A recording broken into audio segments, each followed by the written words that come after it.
11 দলের নির্বাচনে ঐক্য হয়েছে, আলহামদুলিল্লাহ। এইটা আরো ভালোভাবে হইতে পারতো, কিন্তু হয় নাই। যাই হোক, অসুবিধা নাই। এই জোটকে এখন বিজয় হইতে হবে। বিজয়ী হইতে পারলে এটা বাংলাদেশের গেম চেঞ্জার হবে, ইতিহাস বদলায় যাবে, বাংলাদেশের রাজনীতি বদল হয়ে যাবে চিরজীবনের জন্য। বাংলাদেশের মানুষ সত্যিকারের আজাদি পাবে। 11 দলের নির্বাচনে ঐক্য জিতে যাবে, হ্যাঁ জিতে যাবে।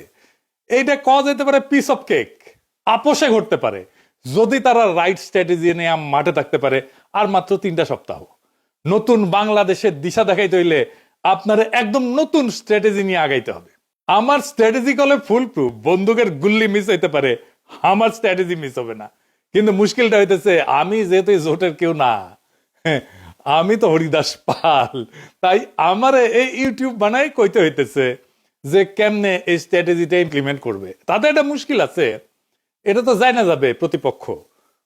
আসলে প্রতিপক্ষ যায় না যায় বা বুঝা যায় আপনি কোন স্ট্র্যাটেজি নিতেছেন, এটা প্রতিপক্ষের বুঝতে তো সময় লাগবে না, তাই না? একেবারে বেকুব না হইলে। তাই এই স্ট্র্যাটেজি কয়ে দিলেও অসুবিধা নাই। 11 দলীয় জোট এটা যদি অনুসরণ করে ভালো, না করলেও সমস্যা নাই। অনেকে শিখা যাবেন কেমনে জাতীয় ইলেকশনে জিতে আসতে হয়। নির্বাচন আসলে অগলের মাথায় আসে একটা নির্বাচনী ইস্তেহার বানাইতে হবে, লেখা লাগবি। 2018 সালের ইলেকশনে তখন ঐক্যফ্রন্টের ইলেকশন কাজ করতেছি লুকায় থেকে, মানে আন্ডারগ্রাউন্ডে থেকে। আমি ঐক্যফ্রন্টের বুঝাইতে পারলাম না যে ইস্তেহার একটা ভুয়া জিনিস। ইস্তেহার আপনারে ইলেকশনে জেতায় না, জেতায় অন্য কিছু। এই ভূখণ্ডের রাজনৈতিক ইতিহাসে 2টা নির্বাচন ফেনোমেনাল হয়েছে, একটা 70-এর নির্বাচন আর 91 নির্বাচন। একটা মুজিব জিতছিল, আর একটা জিতছিল খালেদা জিয়া। মুজিবের 70-এর নির্বাচনে জিতাইছিল কি কন্ত 6 দফা স্বায়ত্ত শাসন, তাই না? 91 খালেদা জিয়ারে জিতাইছিল কি? উনার একটাই কথা, ওদের হাতে গোলামির জিনজির, আমাদের হাতে স্বাধীনতার পতাকা। এই কথাটা, এই যে 6 দফা আর স্বাধীনতার পতাকা, এইটা কি নির্বাচনী ইস্তেহারে লেখা ছিল? না, লেখা ছিল না। তাহলে এটা কি, যা এত সিম্পল, এত ছোট, অথচ এত পাওয়ারফুল? কি এটা? এটা হইতেছে স্ট্র্যাটেজিক ডক্ট্রিন। নতুন কথা মনে হইতেছে, আগামী নির্বাচনে 11 দলের স্ট্র্যাটেজিক ডক্ট্রিন লাগবে একটা, যদি জিততে চায়। আজকাল আলাপ সেই স্ট্র্যাটেজিক ডক্ট্রিন নিয়ে আসেন। আগে বুঝে নি কেন স্ট্র্যাটেজিক ডক্ট্রিন ইস্তেহারের চাইতে অনেক বেশি গুরুত্বপূর্ণ, আর স্ট্র্যাটেজিক ডক্ট্রিন আসলে কি, এর হাতি না ঘোড়া। আসেন আল্লাহর নামে শুরু করি। ইস্তেহার হইতেছে নির্বাচনের আগে দেওয়া প্রতিশ্রুতির তালিকা, কি কি করা হবে তার ঘোষণা, মূলত ভবিষ্যৎ নির্ভর। আর স্ট্র্যাটেজিক ডক্ট্রিন হইতেছে রাজনীতিকে দেখার দৃষ্টিভঙ্গি, ক্ষমতার উৎসকে সেটা নির্ধারণ করা, রাষ্ট্র কার জন্যে তার স্থায়ী উত্তর একটা স্ট্র্যাটেজিক ডক্ট্রিন। ইস্তেহার বলে কি করব, ডক্ট্রিন বলে কেন করব আর কার জন্য করব। মানুষ এই সমস্ত ইস্তার ফিস্তার বিশ্বাস করে না, পড়েও না। রাজনৈতিক দলের কর্মীরাও পড়ে না, কারণ সারা দুনিয়ার বাস্তবতা হইতেছে প্রায় সব দলই একই প্রতিশ্রুতি দেয়। চাকরি দেব, বেকারত্ব কমাবো, দাম কমাবো, দুর্নীতি কমাবো, কিন্তু মানুষ জানে এগুলো ভুয়া, কিছুই হবে না, কিছুই পূরণ হবে না। ফলে ভোটাররা এই সমস্তকে পাত্তা দেয় না। কিন্তু ডক্ট্রিন ইস্তেহারের এই সীমাবদ্ধতা ভেঙে ফেলে। ইস্তেহার যাচাই হয় ক্ষমতায় গেলে, ক্ষমতায় যে সে করলো কিনা। আমি কিন্তু আওয়ামী লীগের ইস্তেহার নিয়ে বেশ কয়েকটা এপিসোড করছি, যে ওরা কোনোটাই কিছু করে নাই, বাস্তবায়ন করে নাই। কিন্তু ডক্ট্রিন যাচাই হয় ভোট দেওয়ার আগেই। ডক্ট্রিন মানুষকে প্রশ্ন করায়, আমি কি এই ডক্ট্রিনের মধ্যে নিজেকে দেখতে পাই? এই দল আসলে আমাকে কি মনে করে? মানুষ ইস্তেহার বিশ্বাস না করলেও ডক্ট্রিনকে চিনতে পারে। ইস্তেহার হয় পরিস্থিতি নির্ভর, আর ডক্ট্রিন সময় স্বাধীন। জিনিসপত্রের দাম বাড়লে ইস্তেহার বদলাবে, যুদ্ধ হইলে ইস্তেহার বদলাবে, কিন্তু ডক্ট্রিন বলে যে পরিস্থিতি আসুক ক্ষমতার কেন্দ্রটা বদলাবে না, ভোটাররা তাতে নিরাপত্তা পায়। ইতিহাস বলে যে দল ডক্ট্রিনে যেতে সে নির্বাচনে যেতে। নির্বাচনের মাঠে ডক্ট্রিন কি করে? 1 নাম্বার, ভোটকে একটা ডিল থেকে ঘোষণা বানায় দেয়। ইস্তেহার, আমি ভোট দিচ্ছি কারণ তুমি দিবা আমারে, তাই তো? আর ডক্ট্রিন বলে আমি ভোট দিচ্ছি কারণ আমি জানি ও আমি কে তার কাছে। 2 নাম্বার, প্রতিপক্ষের কথা কেউ নিজের করে নেয়। তার প্রতিপক্ষ যত কথা বলবে আমাদের ফ্রেমে বলবে, এটাই ডক্ট্রিন ঠিক করে। এটা আমরা আগে পরে আরো বিস্তারিত বলবো। ডক্ট্রিন ঠিক হলে ইস্তেহার তার বাইরে যেতে পারে না। ডক্ট্রিন ইস্তেহারের সীমা টেনে দেয়। আর মানুষের মনস্তত্ত্ব, মানুষ কি বিশ্বাস করে? মানুষ বিশ্বাস করে যে তাকে সম্মান দেয়, যে তাকে ছোট করে না, যে তাকে মর্যাদা দেয়, যে তাকে রাষ্ট্রের মালিক বানায়, তাকে বিশ্বাস করে। আর ইস্তেহার বলে আমি তোমার এটা দেব। ডক্ট্রিন বলে আরে তুমি কি দেবো, তুমি তো মালিক। ডক্ট্রিন এটা বুঝায় দেয় ইশতেহার আপনাকে গ্রহীতা বা অনুগ্রহ প্রার্থী বানায়, ডক্ট্রিন আপনাকে মালিক বানায় দেয়। মালিক ভিক্ষার উপরে ভোট দেয় না। নির্বাচন তো প্রতিশ্রুতির প্রতিযোগিতা না, নির্বাচন দেশের মালিকানা নির্ধারণ করে। তাই ইশতেহারের চেয়ে গুরুত্বপূর্ণ আমরা রাষ্ট্রকে, রাজনীতিকে, মানুষকে, জনগণকে, রাষ্ট্রের সাথে জনগণের সম্পর্ককে কিভাবে দেখি। নির্বাচনে মানুষ প্রতিশ্রুতিতে ভোট দেয় না, এটা বুঝতে হবে বাংলাদেশের পলিটিশিয়ানদেরকে। নিজের অবস্থানকে যে বুঝাই দিতে পারে তারে ভোট দেয়, আর যেই দল মানুষকে তার অবস্থান বুঝায় দেয় সেই দল ইশতেহার ছাড়াই জয়ী হইতে পারে। ইশতেহার ভুয়া জিনিস, ডক্ট্রিন আসল জিনিস। তাইলে 11 দলীয় জোটের বিজয়ের লক্ষ্যে স্ট্র্যাটেজিক ডক্ট্রিন কি হইতে পারে? আগে দেখে নেই বিএনপির স্ট্র্যাটেজিক ডক্ট্রিন কি এই নির্বাচনে, বলতে পারবেন? এটা জানা দরকার, কারণ এই বিএনপি স্ট্র্যাটেজিক ডক্ট্রিনকে হারাইতে হবে। কি সেটা? সেটা হইতেছে সবার আগে বাংলাদেশ। দেখেছেন উনারা সচেতন ভাবে করছেন কিনা এটা উনারাই বলতে পারবেন, তবে এইটা একটা plain and pure strategic doctrine বিএনপির। সবার আগে বাংলাদেশ এটা কেবল স্লোগান না, এটা একটা ডক্ট্রিনাল স্টেটমেন্ট। এইটাই ক্ষমতার উৎস নির্ধারণ করে। তাইলে এই ডক্ট্রিনাল স্টেটমেন্টের সমস্যা বের করতে হবে। সমস্যাটা কি এই স্লোগানের? সমস্যা বের করতে পারলে এইটারে ফাইট করা সহজ, আর এইটারে ফাইট করতে পারলে বিএনপি পুরা ক্যাম্পেইন কোলাপস করবে। আসেন এটা দেখে নিই, আমরা বিস্তারিত খুঁটায় খুঁটায় দেখব, তাইলে বুঝবেন এই সরল কথার মধ্যে কি গরল লুকায় আছে। গরল মানে জানেন তো, বিষ বিষ বিষ। তো দানের শীষের এই ডক্ট্রিনে কি বিষ লুকে আছে সেটা আমরা খুঁজে দেখি। সবার আগে বাংলাদেশ মানে বাংলাদেশ নামে একটা বিমূর্ত সত্তা আছে, সেই সত্তার যে স্বার্থ সেটা জনগণের উপরেও প্রাধান্য পাইতে পারে। অর্থাৎ জনগণ আগে না, রাষ্ট্র আগে। এটা একটা স্পষ্ট স্টেট ফার্স্ট ডক্ট্রিন। এটা শাসনের বৈধতা তৈরি করে। এই স্লোগান দিয়ে বলা হয় দেশের স্বার্থে সব কাজ করা হবে, ফলে অধিকার সীমিত করা, মত প্রকাশ দমন করা, কঠোর সিদ্ধান্ত নেওয়া, দমন পীড়ন করা সবই নৈতিকভাবে বৈধ হয়ে যায়। হাসিনার মতো। হাসিনাও এই একই ধরনের ডক্ট্রিনে বিলিভ করত, বিশ্বাস করত। এটারে বলা হয় ইংরেজিতে ইনস্ট্রুমেন্টাল লেজিটিমেসি ডক্ট্রিন, মানে উদ্দেশ্যের নামে পদ্ধতির বৈধতা। মানে উদ্দেশ্য হইতেছে আগে রাষ্ট্র, সবার আগে বাংলাদেশ। সেই জন্য ওই সবার আগে বাংলাদেশকে রাখার জন্য যা যা পদ্ধতি আমি অ্যাপ্লাই করব সব বৈধ, সব সহি।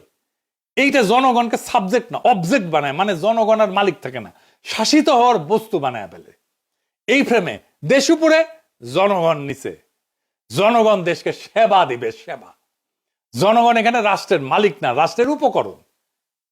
এইটাকে প্যাটার্নালিস্টিক ডক্ট্রিনও বলা যায়, মানে অভিভাবক সুলভ শাসন ডক্ট্রিন বা অভিভাবকত্ববাদী রাষ্ট্রনীতি। এটা মানে কি? রাষ্ট্র নিজেকে জনগণের অভিভাবক মনে করে, আর জনগণকে দেখে অপ্রাপ্ত বয়স্ক, বুঝে না, নতুন, অক্ষম হিসাবে। যাদের হয়ে রাষ্ট্র ভালো বুঝে সিদ্ধান্ত নেয়। এই ডক্ট্রিনে জনগণ মালিক না, তত্ত্বাবধানে থাকা ব্যক্তি যার সম্মতি প্রয়োজনীয় না, আনুগত্যই যথেষ্ট। প্রশ্ন করাকে দেখা হয় অকৃতজ্ঞতা হিসাবে। Paternalistic doctrine. বোঝা গেছে হাসিনা বলতো অকৃতজ্ঞ জাতি। এইখানে রাষ্ট্র বলে তোমার চেয়ে আমি বেশি বুঝি, আমি সবচেয়ে বেশি বুঝি। এই অভিভাবকত্ববাদী রাষ্ট্রনীতি এমন একটা শাসন দর্শন যেখানে জনগণ নাগরিকরা রাষ্ট্রের সন্তান।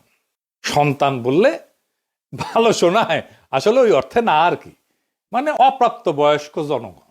দেখেন সবার আগে বাংলাদেশের ডক্ট্রিন কিন্তু পাল্টায় না কখনোই। মানে ধরেন যুদ্ধেও একই থাকে, সংকটেও একই থাকে, দমনেও একই থাকে। যুদ্ধও মানাবে, এটা সংকটও মানাবে, দমনেও মানাবে, কারণ দেশের জন্য সব যুক্তি খাটে। এটি ডক্ট্রিনের লক্ষণ। ডক্ট্রিন হয়ে উঠতে হইলে এরকম যে কোনো পরিস্থিতিতে এইটা কাজে লাগবে। এটা সীমা টানে না, ক্ষমতাকে অসীম কইরা দেয়। এই স্লোগানে কোথাও বলা নাই কি করা যাবে না, জনগণ কখন না বলবে, ক্ষমতার সীমা কোথায় বলা নাই। ক্ষমতা নিজেই তার সীমা ঠিক করে। এটা আনচেকড সোভার্নিটি ডক্ট্রিন, সীমাহীন সার্বভৌমত্বের ডক্ট্রিন। এইটা নিয়ন্ত্রণহীন সার্বভৌমত্ববাদী রাষ্ট্রনীতি। রাষ্ট্র নিজেই নিজেকে চূড়ান্ত ক্ষমতার উৎস মনে করে, যার উপরে জনগণের সম্মতি, জনগণের জবাবদিহিতা চাওয়ার অধিকার, এমনকি জনগণের এটা সীমা ঠিক করে দেওয়া, এটা কাজ করে না। এই ডক্ট্রিনে ক্ষমতার উপরে কোনো কার্যকর নিয়ন্ত্রণ থাকে না। রাষ্ট্রের স্বার্থ সব প্রশ্নের ঊর্ধ্বে। নাগরিক অধিকার এখানে শর্ত সাপেক্ষ হয়ে যায়। রাষ্ট্র বলে আমি সিদ্ধান্ত নেব, সীমা আমি ঠিক করব, তুমি কোন তেজপাতা, তুমি কোন।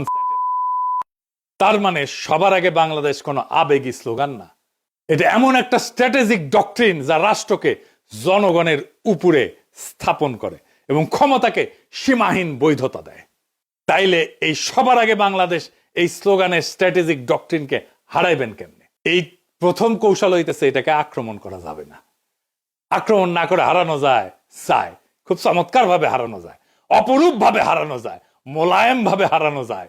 কারণ আপনি এটা ব্যাখ্যা করতে পারবেন না এখন কেন এটা খারাপ। আপনি জন ধরে বুঝাইতে পারবেন না, টাইম নাই, কইতে পারবেন না বুঝিস এই স্লোগান কিন্তু তোমার স্লোগান।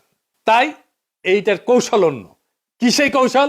এই স্লোগানকে গ্রহণ করতে হবে। আমরা এটাকে গ্রহণ করতেছি কারণ রাজনীতিতে যে স্লোগান জনগণের মনে কিছুটা ঢুকে গেছে, সেটাকে ভাঙা সহজ হয় না, কিন্তু সেটাকে নতুন অর্থ দিতে পারলে জেতা যায়। আমরা এটাকে নতুন অর্থ দেব। তাহলে কি হবে? Counter narrative. কিভাবে আমরা এই কথাটাকে নতুন মিনিং দিতে পারবো, নতুন অর্থ দিতে পারবো? তাহলে আমাদের এমন একটা স্লোগান আবিষ্কার করতে হবে যেই স্লোগানের মানে এই বিএনপির স্লোগান সবার আগে বাংলাদেশের স্লোগানের অনিবার্য পরিণতি বলে মনে হয়, ডেস্টিনি বলে মনে হয়। কি হইতে পারে সেটা? সবার আগে বাংলাদেশের কাউন্টার ন্যারেটিভ হবে আমরাই বাংলাদেশ।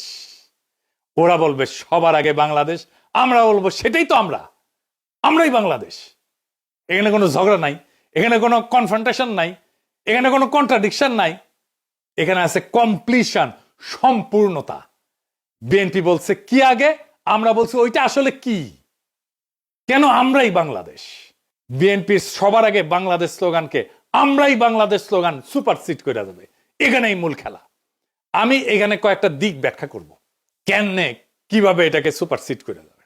আসেন সেটা বুঝে দেখি, খুব মজা লাগবে। প্রথমে দার্শনিক ব্যাখ্যা, মানে পলিটিক্যাল ফিলোসফির ব্যাখ্যা। বাংলাদেশ জমি না, পতাকা না, সংবিধানে কাগজ না, বাংলাদেশ হলো মানুষের সমষ্টিগত রাজনৈতিক অস্তিত্ব। এখান থেকে আসে জনগণের সার্বভৌমত্ব। মানুষ মানে রাষ্ট্রের মালিক। তাই আমরাই বাংলাদেশ কোনো আবেগিক কথা না, এটা সার্বভৌমত্বের ঘোষণা। বিএনপি দেশকে একটা বাইরের বস্তু হিসেবে দেখে, আমরা দেশকে নিজেদের পরিচয় হিসেবে দেখি। 2 নাম্বার রাষ্ট্রনৈতিক ব্যাখ্যা বা স্টেট লজিক। বিএনপির ফ্রেম রাষ্ট্র আগে, রাষ্ট্র সিদ্ধান্ত নেয়, মানুষ উপকারভোগী। আমাদের ফ্রেম মানুষ আগে, মানুষ সিদ্ধান্ত নেয়, রাষ্ট্র মানুষের যন্ত্র। এইখানে ক্ষমতার কেন্দ্রটা বদলায় যায়। এইটাকে বলে সাবজেক্ট শিফট। বিএনপি বলে আমরা দেশ চালাবো, আমরা বলি আমরাই দেশ। এই অবস্থান থেকে কাউকে হারাইতে গেলে বলতে হয় তুমি দেশ না। এইটা তো সে বলতে পারবে না। রাজনীতিতে এর চেয়ে আত্মঘাতী কথা আর নাই। 3 নম্বর হইতেছে পলিটিক্যাল স্ট্র্যাটেজির ব্যাখ্যা। এটারে বলা হয় ক্লাসিক ফ্রেম হাইজাকিং। বিএনপি যতবার বলবে সবার আগে বাংলাদেশ, ততবার তারা আসলে বলবে আমরা আগে। তারা নিজেরাই জনগণকে কেন্দ্র বানাবে, আমাদের ফ্রেম রিপিট করবে। এটারে বলা হয় নো এসকেপ ন্যারেটিভ। ওরা কথা বললেই আমার ভাষায় কথা বলবে। 4 নম্বর হইতেছে মার্কেটিং ব্যাখ্যা, পলিটিক্যাল মার্কেটিং আর কি, মানে পণ্যের মার্কেটিং না। বিএনপির স্লোগান অ্যাবস্ট্রাক্ট প্রোডাক্ট সেন্ট্রিক, মানে মানুষ শুধু সমর্থন করে। আমাদের স্লোগান আইডেন্টিটি বেসড, মানুষ নিজেকে এটার ভিতরে দেখতে পায়। মানুষ পোস্টারে লিখবে আমরাই বাংলাদেশ, কারণ এটা স্লোগান না, এটা সেলফ আইডেন্টিটি স্টেটমেন্ট। মানুষ যেটা নিজের পরিচয় মনে করে ওইটার সাথে বিশ্বাসঘাতকতা করে না। বোঝা গেছে? খুব সিম্পল 2টা শব্দ, বিধ্বংসী। আপনাদের মনে আছে আওয়ামী লীগের জয় বাংলা স্লোগানটারে ক্যাপচার কইরা ধ্বংস করে দিছিলাম। আগে ক্যাপচার করছি, তারপরে ধ্বংস করে দিছি, ডেস্ট্রয় করে দিছি। বেশি দিন আগের কথা না, মনে আছে না? যেই স্লোগান তাদেরকে উদ্দীপ্ত করার কথা, সেই স্লোগানটাকে আগে ক্যাপচার কইরা ধ্বংস করে দিছিলাম একেবারে পুরাপুরি। এই টেকনিকে এবার আসেন ইলেকশন জার্নির আর্ক। সেটা আবার কি? এটা আসলে কি? নয়া নয়া জিনিস করছেন দাদা। কঠিন মনে হচ্ছে, আরে কঠিন না, সেল চালাইয়া বুঝে যাবেন। আসেন সেল চালাইয়া বুঝে নিই। এইটা আসলে ভোটের আগে থেকে ক্ষমতায় যাওয়ার পর পর্যন্ত জনগণকে একসাথে নিজের সাথে যুক্ত রাখার রোডম্যাপ, পথ নকশা। এখানে ভোট শুধু একটা ঘটনা, পুরো গল্প না। ঠিক আছে? বর্তমান বাংলাদেশের বাস্তবতাটা কি? এটা কি জন অসন্তোষ এটা দিয়ে শুরু হয়? তা না। শুরু হয়েছে একটা হতাশা দিয়ে, গভীর হতাশা দিয়ে, একটা ভ্রম দিয়ে, একটা ভুল দিয়া। সব বদলাইছে মনে হয়, কিন্তু আসলে কিছু বদলায়নি। আগের বন্দোবস্ত, আগের রাষ্ট্রযন্ত্র, আগের ক্ষমতার ভাষা, আগের নিয়ন্ত্রণ সব ঠিক আছে, শুধু মুখ বদলাইছে, দল বদলাইছে। মানুষ স্পষ্ট দেখতেছে বিএনপি ধীরে ধীরে আওয়ামী লীগের আগের জায়গাগুলো নিচ্ছে। কাঠামো ভাঙতেছে না, দখল বদলাচ্ছে। সবচেয়ে গুরুত্বপূর্ণ বাস্তবতা হইতেছে তারেক রহমান তো নির্বাচিত প্রাইম মিনিস্টার না, কিন্তু তিনি ডিফ্যাক্টো দেশের প্রধান সিদ্ধান্ত কেন্দ্র। এখানে মানুষ বুঝে যায় সমস্যা ব্যক্তি না, সমস্যা হচ্ছে একই রাষ্ট্র একইভাবে চলে। এই উপলব্ধিটাই ইলেকশন জার্নির প্রকৃত শুরু। নির্বাচন শেষ না, নির্বাচন দিয়ে নাগরিক তার মালিকানা দখল করবে। এখানে ইলেকশন জার্নির আর্ক পূর্ণতা পায়। স্লোগান থেকে যাত্রা। এর প্রথম ফেজে কি হবে? পরিচয়কে জাগরিত করা। আমরাই বাংলাদেশ, এটা আমাদের পরিস্থিতিকে জাগ্রত করবে। এই পর্যায়ে প্রতিশ্রুতি কম, দর্শন বেশি। এর লক্ষ্য কি? মানুষ ভোটার না, মানুষকে বলা আপনি একটা পলিটিক্যাল এন্টিটি, রাজনৈতিক সত্তা। 2 নাম্বার ফেজে কি? নৈতিক প্রশ্ন, মরাল কোশ্চেনিং। এইখানে প্রশ্ন উঠবে, আমরাই যদি বাংলাদেশ হই তাহলে এত অন্যায় কেন, এত অবিচার কেন, এত বেইনসাফি কেন? এখান থেকে আসবে ইনসাফের প্রশ্ন। ইনসাফ মানে ভিক্ষা না, দয়া না, অধিকার ফেরত নেওয়া। মানুষ তখন বোঝে অন্যায়টা তো তাহলে আমার বিরুদ্ধে, বেইনসাফি তো আমার বিরুদ্ধে। আমরাই যদি বাংলাদেশ হই আর এই বাংলাদেশে যদি বেইনসাফি থাকে তাহলে এই বেইনসাফি আমার বিরুদ্ধে, কারণ আমি তো বাংলাদেশ। 3 নাম্বার ফেজ, ইনসাফের কাফেলা। এটা একটা কালেকটিভ জাস্টিসের ফেজ, সম্মিলিত ন্যায়ের যাত্রা। মানুষ বোঝে আমি একা না, আমার অভিজ্ঞতা সবারই এখানেই জন্ম নেয় কাফেলার ধারণা। কাফেলা মানে পার্টি না, কাফেলা মানে পোস্টার না, এটা একটা নৈতিক যাত্রা। আমার ভোটটা তো দেওয়া হবে তাকেই যে আইন বানাবে, যাকে আমি সংসদে পাঠাচ্ছি। এটা একটা যাত্রা, যে আইন সমাজে ইনসাফ কায়েম করবে। এই ভোট শুধু ব্যালটের ভোট না, এটা ইনসাফ কায়েমের কাফেলা। 4 নাম্বার ফেজ, আজাদির দোরগোড়ায় পৌঁছানো। শেষ পর্যায়ে প্রশ্ন বদলায়। কে ক্ষমতায় যাবে এটা প্রশ্ন না, বরং আমরা কিভাবে শাসিত হব সেইটা প্রশ্ন হয়ে দাঁড়ায়। আজাদি মানে নিজের জীবনের উপরে নিজের কর্তৃত্ব। এখানে নির্বাচন ক্ষমতার উৎস না, এই নির্বাচন হইতেছে আজাদির দরজায় পৌঁছানোর মাধ্যম। ইনসাফের কাফেলা দিয়ে আজাদির দরজায় পৌঁছানোর মাধ্যম হইতেছে নির্বাচন। তাইলে কেন এই যে সিম্পল মেসেজ আমরাই বাংলাদেশ, এটা কেন আমাদের জিতাই দেবে? 5টা সিম্পল কারণে জিতাই দেবে। 1 নাম্বার, এটা ঝগড়ার রাজনীতি না। 2 নাম্বার, এটা পরিচয়ের রাজনীতি। 3 নাম্বার, এটা মানুষকে ছোট করে না। 4 নাম্বার, এটা মানুষকে রাষ্ট্র বানায়, মালিক বানায়। 5 নাম্বার, এটা প্রতিপক্ষের মুখে আমাদের ভাষা ঢুকায় দেয়। মানুষ যখন বলে আমরাই বাংলাদেশ, সে আর শুধু ভোটার থাকে না, সে হয়ে যায় মালিক। আর মালিক কখনো ভুল জায়গায় দাঁড়ায় না। এই নির্বাচন সরকার বদলের না, এই নির্বাচন ঠিক করবে দেশের মালিককে। ওরা বলে সবার আগে বাংলাদেশ, আমরা বলি আমরাই বাংলাদেশ। যেদিন মানুষ এটা বুঝে যাবে, সেদিন আর কাউকে জিততে হবে না। নির্বাচন নিজেই নিজের ফল ঘোষণা করবে। সেই দিনের অপেক্ষায় আমরা থাকবো 12ই ফেব্রুয়ারিতে। ইনকিলাব জিন্দাবাদ।